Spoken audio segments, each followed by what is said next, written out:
6ാമത്തെ ദിവസം സ്റ്റാർട്ട് ചെയ്ത്. പ്രത്യേകിച്ച് ഞാനൊന്നും ബ്രേക്ക്ഫാസ്റ്റിന് പ്ലാൻ ചെയ്തിട്ടില്ലായിരുന്നു. കൂടെ ഭയങ്കരമായിട്ട് ടയേർഡും ആയിട്ടുണ്ടായിരുന്നു. നൈറ്റ് ഡ്യൂട്ടി എന്ന് പറയുന്നത് കേൾക്കാനും പറയാനുള്ള സുഖം പോലെയല്ല ചെയ്യുന്നത്. ഭയങ്കര പാടാണ് കേട്ടോ. ഫയൽ വർക്കും കാര്യങ്ങളൊക്കെ കൂടുതലും നൈറ്റ് ഡ്യൂട്ടിയിലുണ്ടാവും. പക്ഷേ ഇതൊന്നല്ലല്ലോ നമ്മുടെ വിഷയം. നമുക്കിവിടെ വെയിറ്റ് ലോസ് ആണല്ലോ ഫോക്കസ് ചെയ്യുന്നത് ഇപ്പം.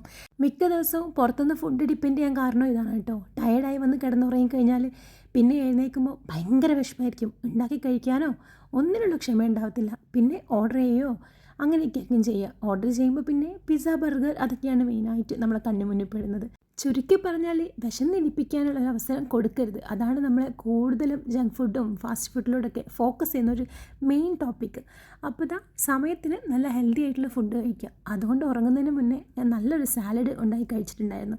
തലേദിവസം നമ്മൾ ഗുസ്തി പിടിച്ച് കട്ട് ചെയ്ത് വെച്ച് പൈനാപ്പിൾ ഉണ്ടല്ലോ, അതും ക്യുക്കുംബറും കൂടി ഉള്ളൊരു സാലഡാണ് ഉണ്ടാക്കിയിട്ടുള്ളത്. ഫസ്റ്റ് ട്രൈ ആണ് കേട്ടോ. ഞാൻ എന്തായാലും വീഡിയോ അപ്ലോഡ് ചെയ്തേക്കാം. വൈകിട്ട് കുറച്ച് നേരത്തെ എഴുന്നേറ്റു. ഇന്നൊരു ഷോ ഉണ്ടായിരുന്നു കേട്ടോ. നമുക്ക് മൂവി കാണാൻ വേണ്ടി പോവാണ്. തുടരും. ലാലേട്ടൻ്റെ എല്ലാ മൂവിയും മിസ് ചെയ്യാണ്ട് കാണുന്ന ഒരു ഫ്രണ്ട് ഉണ്ട് എനിക്ക്. അപ്പോൾ അവൾക്ക് വേണ്ടിയാണ് ഞാൻ ഇന്ന് കഷ്ടപ്പെട്ട് നൈറ്റും കഴിഞ്ഞ് പോയത്.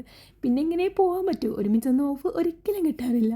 അപ്പോൾ ഡ്യൂട്ടി കഴിഞ്ഞിട്ട് ഹോസ്പിറ്റലിൽ നിൽപ്പുണ്ട്. അവിടെ പോയിട്ട് വേണം ആളെ പിക്ക് ചെയ്യാൻ. ഈ ഇടയായിട്ട് എവിടെ പോകുമ്പോഴും ഇതുപോലെ വാട്ടർ ബോട്ടിൽ എടുക്കുന്നതുകൊണ്ട് കോൾഡ് കോഫിയും ജ്യൂസൊക്കെ കുടിക്കാനുള്ള ടെംപ്ടേഷൻ ഒരുപാടൊക്കെ കുറയാറുണ്ട് കേട്ടോ.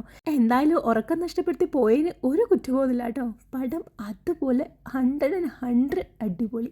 പിന്നെ ഒരു എഗ് ചിക്കൻ സാലഡും കഴിച്ച് ഞാൻ ഡ്യൂട്ടിക്ക് കയറി കേട്ടോ. അപ്പോൾ ബൈ.